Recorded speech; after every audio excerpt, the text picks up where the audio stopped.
Good morning students. एक बार फिर से आप सभी का मेरे यूट्यूब चैनल एजुकेशन एम्यूजमेंट में स्वागत है। अभी हम लोगों का कंटिन्यू सीरीज चल रहा है, फाइनेंशियल मैनेजमेंट को लेकर के चल रहा है। तो जैसा कि आप लोगों ने लास्ट वीडियो में देखा होगा, छोटा छोटा वीडियो में 10 मिनट 12 मिनट 8 मिनट का वीडियो बना के डाल रहा हूँ। तो उससे क्या होता है कि बच्चे बोर नहीं होते हैं और आसानी से चीज़ों को समझ लेते हैं। अगर हम वही 1 घंटे का क्लास रेगुलर रखें तो बोरिंग फील होने लगती है। इसलिए मैंने सोचा है कि एक एक सेगमेंट, एक एक टॉपिक को क्लियर करूँगा, एक एक टॉपिक को कवर करूँगा। और सभी लोगों से मेरा एक रिक्वेस्ट है, प्लीज़ मेरे यूट्यूब चैनल को लाइक करें, शेयर करें, सब्सक्राइब करें। किसी छात्रों को अगर किसी पॉइंट में दिक्कत हो तो प्लीज़ कमेंट बॉक्स में जाके कमेंट करें। मेरा नाम व्हाट्सअप नंबर भी है, आप वहाँ पर से भी जाकर के मैसेज भी कर सकते हैं। तो नाउ लेट्स स्टार्ट। हम लोग देखते हैं the objective of financial management. Objective क्या है फाइनेंशियल मैनेजमेंट का? ऑब्जेक्टिव का मतलब क्या होता है? उद्देश्य। किसी भी ऑर्गेनाइजेशन का कुछ उद्देश्य होता है, किसी भी व्यक्ति के लाइफ का कुछ पर्पस, कुछ उद्देश्य होता है, कुछ ऑब्जेक्टिव होता है कि आपको क्या अचीव करना है, क्या बनना है, कहाँ जाना है, क्या करना है। उसी तरीके से एक बिजनेस ऑर्गेनाइजेशन का, किसी भी कंपनी का, किसी भी संस्था का, इंस्टीट्यूट का एक ऑब्जेक्टिव होगा कि हमको कहाँ पहुँचना है, क्या करना है। उसी तरीके से फाइनेंशियल मैनेजमेंट जो हम लोग पढ़ रहे हैं, फाइनेंशियल मैनेजमेंट बेसिकली यही होता है कि जो भी मेरे पास पैसा है, फाइनेंस है, उसके बारे में हम लोग पढ़ते हैं, उसको अच्छे से मैनेज करना, अच्छे से यूटिलाइज करना। तो अब हम लोग देखेंगे कि इसका ऑब्जेक्टिव क्या है, फाइनेंशियल मैनेजमेंट का उद्देश्य क्या है। अब मैं एक बात यहाँ पर क्लियर कर देना चाहता हूँ अपने बच्चों से कि ये ऑब्जेक्टिव फाइनेंशियल मैनेजमेंट का तो है ही, साथ साथ में इसको हम ऑब्जेक्टिव ऑफ फाइनेंशियल मैनेजर भी कर सकते हैं। जो फाइनेंशियल मैनेजर ऑर्गेनाइजेशन में होते हैं उनका भी उद्देश्य यही होता है जो फाइनेंशियल मैनेजमेंट का उद्देश्य होता है। क्लियर है? अगर एग्जाम में कभी क्वेश्चन आता है कि the objective of financial manager, तो आप इस पॉइंट्स को लिख सकते हैं। ऐसे मैंने 9 पॉइंट को यहाँ पर कवर किया है, पॉइंट बहुत सारे हैं, मगर ये 11 12 से लेकर ग्रेजुएशन से लेकर मास्टर्स तक में जो ये 10 पॉइंट काफी हैं लिखने और समझने के लिए। 9 पॉइंट काफी है। मैनेजर्स का भी ये ऑब्जेक्टिव हो सकता है और फाइनेंशियल मैनेजमेंट का भी ये ऑब्जेक्टिव हो सकता है। अब हम लोग फर्स्ट पॉइंट देखेंगे, प्रॉफिट मैक्सिमाइजेशन। वेरी सिंपल, किसी बिजनेस ऑर्गेनाइजेशन का ये एम होगा ही, उद्देश्य होगा ही कि प्रॉफिट ज्यादा से ज्यादा हो। प्रॉफिट ज्यादा से ज्यादा कैसे होगा? तो प्रॉपर प्लानिंग करेंगे, जो भी मेरे पास फंड्स है, जो भी मेरे पास फाइनेंस है, उसका हम प्रॉपर प्लानिंग करेंगे, कहाँ पैसा खर्च करना है, कितना खर्च करना है, कैसे खर्च करना है। हम लोग ऑब्जेक्टिव के फर्स्ट पॉइंट में देख रहे हैं प्रॉफिट मैक्सिमाइजेशन। तो प्रॉफिट मैक्सिमाइजेशन क्या होता है, क्लियर हो गया होगा। प्रॉफिट ज्यादा से ज्यादा होना ही प्रॉफिट मैक्सिमाइजेशन है। किसी भी बिजनेस ऑर्गेनाइजेशन का यही एम होता है कि प्रॉफिट मैक्सिमाइज होगा। मैक्सिमाइज मतलब ज्यादा से ज्यादा हो। तो हम लोग सेकंड पॉइंट में देखते हैं। तो सेकंड पॉइंट में आता है वेल्थ मैक्सिमाइजेशन। अब बहुत बच्चों को ये कंफ्यूजन होता है कि प्रॉफिट मैक्सिमाइजेशन अलग और वेल्थ मैक्सिमाइजेशन अलग कैसे हो गया। जब तक प्रॉफिट नहीं होगा तब तक प्रॉफिट मैक्सिमाइजेशन नहीं होगा, तब तक वेल्थ मैक्सिमाइजेशन नहीं हो सकता है। वेल्थ मैक्सिमाइजेशन का मतलब यहाँ पर ये हो गया कि जो भी मेरे पास ऑनर्स हैं, जो भी मेरे शेयर होल्डर्स हैं, उनका जो पैसा है उनको मैक्सिमाइज करना। कैसे मैक्सिमाइज होगा? जब प्रॉफिट होगा, हम बिजनेस ऑर्गेनाइजेशन में हम लोगों ने पढ़ा है borrowed fund, honours fund, equity share. कहाँ से बोरोड फंड से लेंगे, ऑनर्स फंड से लेंगे, पैसा कहाँ से आएगा? जो हम लोग शेयर इशू करके जो पैसा रेज करते हैं फंड, जब प्रॉफिट होगा तो प्रॉफिट होने के बाद हम लोग उनको डिविडेंड देते हैं। डिविडेंड मतलब लाभ। शेयर पे क्या मिलता है? डिविडेंड मिलता है। तो हम लोग को जब डिविडेंड पे करते हैं तो हम लोग एक ख्याल में रखेंगे कि जब हम डिविडेंड पे करेंगे तो उनका वेल्थ मैक्सिमाइजेशन हो सके। जैसे किसी व्यक्ति ने 500 रुपये अपने लगाया था एज ए शेयर, तो प्रॉफिट होने के बाद हम इनको कम से कम 700 रुपया दें, और साथ ही साथ ये जो 500 रुपया था ये तो 200 रुपया में प्रॉफिट हो गया। साथ ही साथ ये जो 500 रुपया पर उनका लगा हुआ है, इसको फिर हम कैसे कन्वर्ट करें, वेल्थ मैक्सिमाइजेशन कैसे करें। तो इसमें होता क्या है कि जब ऑर्गेनाइजेशन को प्रॉफिट होता है तो ऑर्गेनाइजेशन क्या करती है, वेल्थ मैक्सिमाइजेशन को हम लोग समझ रहे हैं। जब ऑर्गेनाइजेशन को प्रॉफिट होगी तो क्या करेंगे, 500 रुपया लगाया था, 700 रुपया प्रॉफिट हुआ तो 200 रुपया डिविडेंड तो दे दिए। फिर ये जो 500 रुपया बचा, फिर इस 500 रुपए को कहीं हम लगाते हैं बिजनेस और किसी दूसरे ऑब्जेक्टिव, मतलब दूसरे क्या बोलेंगे उसको, प्रोजेक्ट में लगाते हैं। इसी को हम लोग वेल्थ मैक्सिमाइजेशन कहेंगे। जो भी हम शेयर होल्डर्स को डिविडेंड दे रहे हैं, उसके बाद जो उनका पैसा बच रहा है उसको फिर से सॉरी यूटिलाइज करके ज्यादा से ज्यादा प्रॉफिट अर्न करें। आई होप सेकंड पॉइंट भी क्लियर हो गया होगा। थर्ड पॉइंट आता है प्रॉपर मोबिलाइजेशन। मतलब अच्छे प्रॉपर मोबिलाइजेशन का मतलब हुआ जो भी मेरे पास फंड है उसको हम ऐसे मोबिलाइज करें कि ज्यादा से ज्यादा प्रॉफिट हमको दे सके या ज्यादा से ज्यादा उसका यूज हो सके। अब आप समझिए, अब हम लोग दो पॉइंट देखते हैं, प्रॉपर मोबिलाइजेशन और यूटिलाइजेशन ऑफ फाइनेंस। तो बहुत ज्यादा इन दोनों पॉइंट में डिफरेंस नहीं है। यहाँ कह रहा है मोबिलाइज करना, मोबिलाइज करने का मतलब होता है एक जगह से दूसरे जगह लेके जाना। अब हम लोग देखेंगे कि अगर मेरे पास 5 लाख रुपया पड़ा हुआ है, 5 लाख रुपया अगर मेरे पास है, इस 5 लाख को हम क्या करेंगे, देखेंगे कि हम लोग कहाँ पैसा लगा रहे हैं। बैंक में रख रहे हैं तो वहां हमको 4% मिल रहा है, ठीक है। अगर हम इसको इसी पैसे को फिक्स डिपॉजिट करते तो वहां 6% मिलेगा। तो हम समय के साथ साथ इस पैसे को मोबिलाइज करेंगे कि 4% से हम 6% की ओर आएंगे कि हमको ज्यादा से ज्यादा प्रॉपर इसका यूज कर सके, प्रॉपर मोबिलाइज किया जा सके। अब इसी में कहता है fourth point, proper utilization of finance. हम इसका इतने अच्छे से इसको यूटिलाइज करें कि ज्यादा से ज्यादा प्रॉफिट हो सके। तो आप बताइए, यहाँ पे 4% प्रॉफिट हो रहा था, यहाँ पे 6% प्रॉफिट हो रहा है, तो कहाँ पैसा लगाएंगे, जहाँ 6% प्रॉफिट होगा। अब आप बहुत लोगों सर डाउट होगा, सर ये फिर प्रॉपर मोबिलाइजेशन क्यों वर्ड यूज किया गया, तो इसका मतलब ये निकल रहा है। तो प्रॉपर मोबिलाइजेशन का मतलब होता है मोबिलाइज एक जगह से दूसरी जगह ले जाना, ऐसे एक जगह से दूसरी जगह ले जाना कि कहीं कोई समस्या ना, समस्या दैट मींस कि हमको कहीं से लॉस ना दिखे। अगर 4% यहाँ पे प्रॉफिट मिल रहा है और 4% यहाँ पे प्रॉफिट मिल रहा है, तो हम यहाँ से एक जगह से दूसरी जगह क्यों मोबिलाइज करेंगे।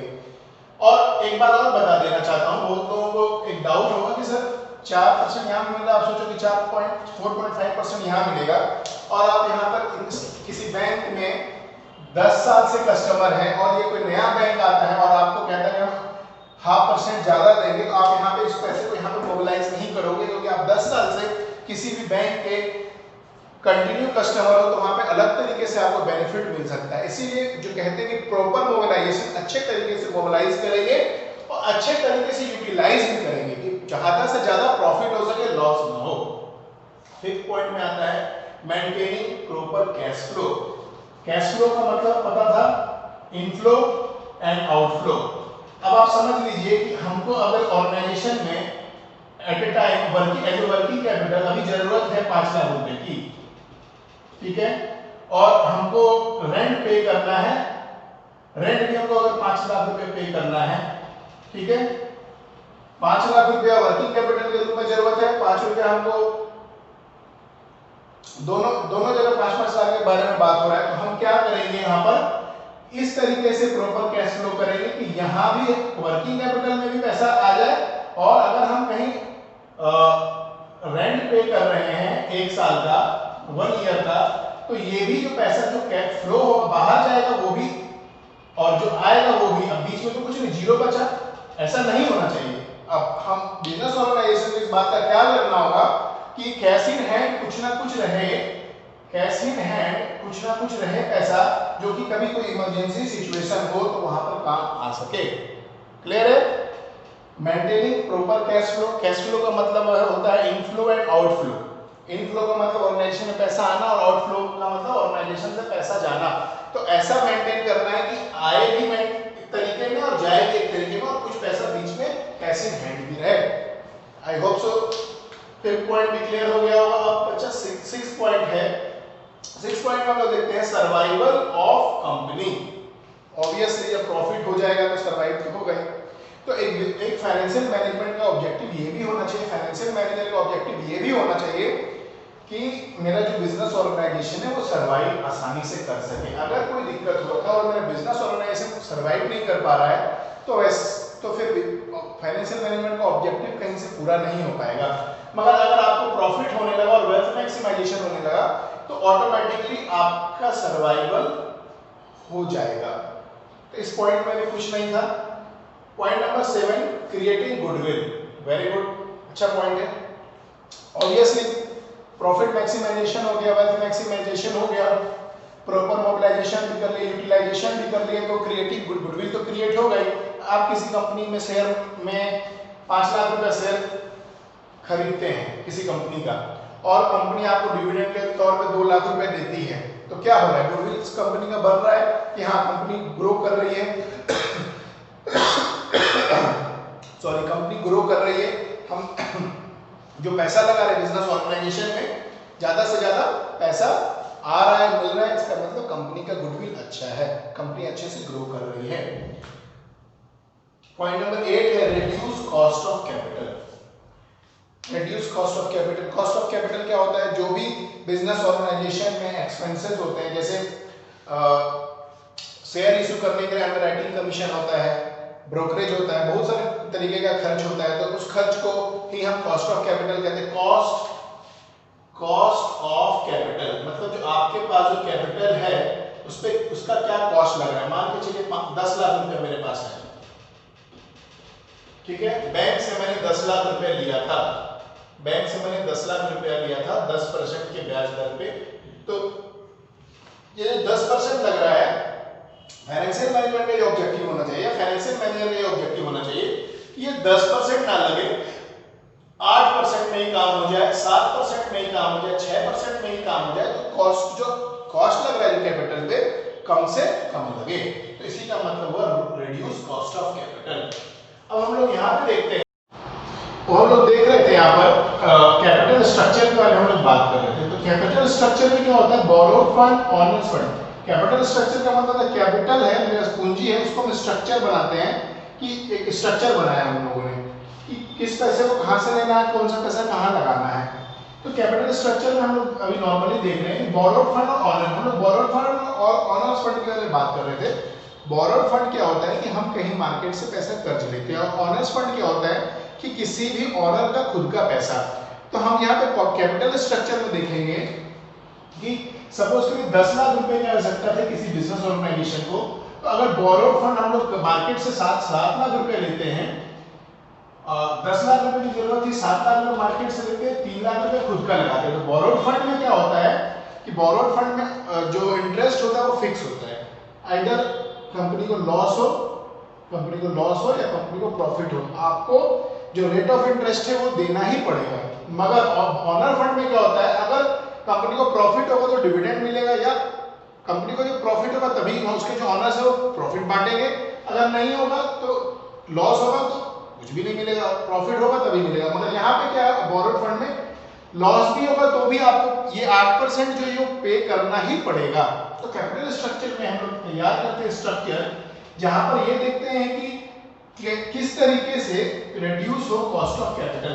तो कोई भी बिजनेस ऑर्गेनाइजेशन क्या कोशिश करती है कि ज्यादा से ज्यादा ऑनर्स फंड हो, 7 लाख रुपए ऑनर फंड हो और 3 लाख रुपए ही बोरोड फंड हो, ऑनर फंड ज्यादा हो और बोरोड फंड कम हो, यही किसी भी बिजनेस ऑर्गेनाइजेशन का एम होता है, उद्देश्य होता है।